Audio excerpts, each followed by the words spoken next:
Well, good morning, Catalina Fiddles Church. It's Pastor John Stone here with our Tuesday morning devotion. And if you've been with us either online or in person on Sunday, you know we're working through the Beatitudes. And yesterday we looked at Blessed are the poor in spirit. And this coming Sunday, we're going to look at Blessed are those who mourn, for they will be comforted.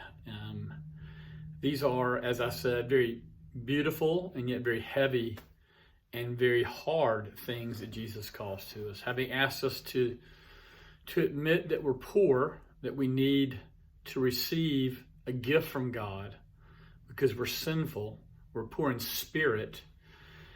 He now reminds us that blessed are those, happy are those who mourn, for they will be comforted.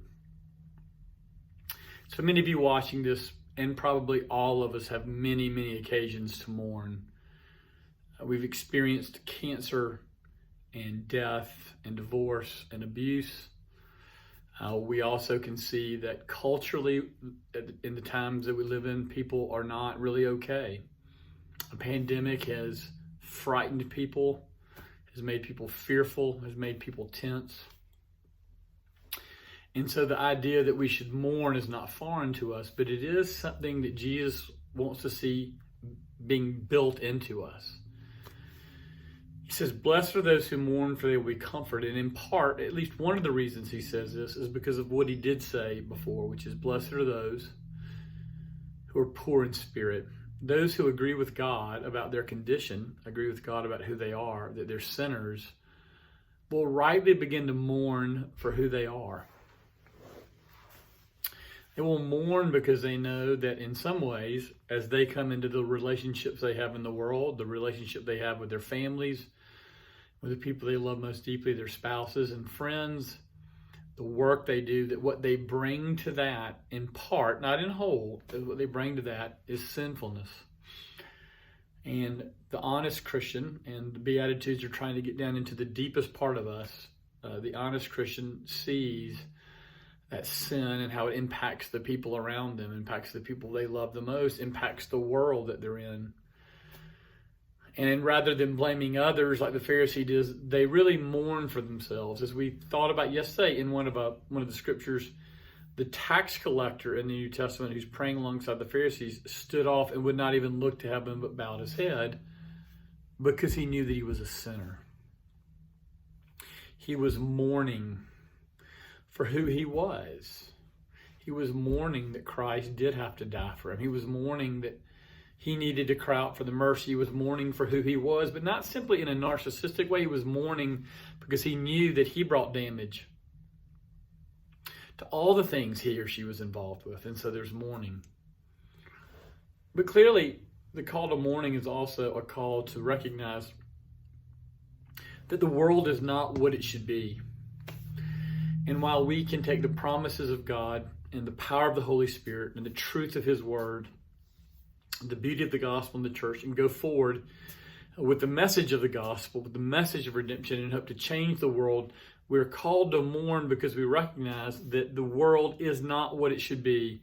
And people are being destroyed by the very world that they love and they live in. They're being destroyed by their culture. They're being destroyed by their schools. They're being destroyed by themselves, by drugs and abuse and anger. And so it's right that Christians would stop and would mourn.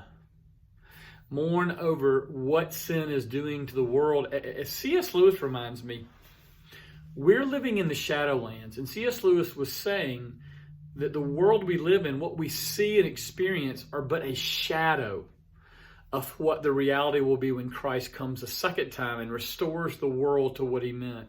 Now let that sink in on this Tuesday morning. Think about a tree or a cactus in your yard and the shadow it casts. Here's the reality, and here's the shadow. And C.S. Lewis is reminding us that the world we live in is but the shadow. The relationships, the buildings, the culture, even the church are but a shadow of the real thing. And because we as Christians know that this is not what should be going on, we mourn.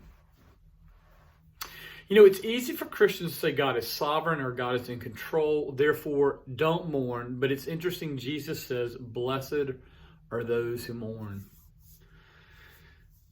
Jesus does not here want us to to mourn every second of every day, but there is a condition in the Christian heart, a condition that comes from faith that says, I really want to see the true world. I really want to see the true Christ. I want the world restored.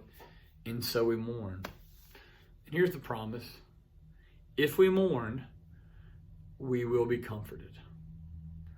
Only a Christian who recognizes the resurrection of Christ, only the one who's going to be resurrected, can say to you, blessed are you if you mourn, because you'll be comforted, because I am coming again and I will fix the world.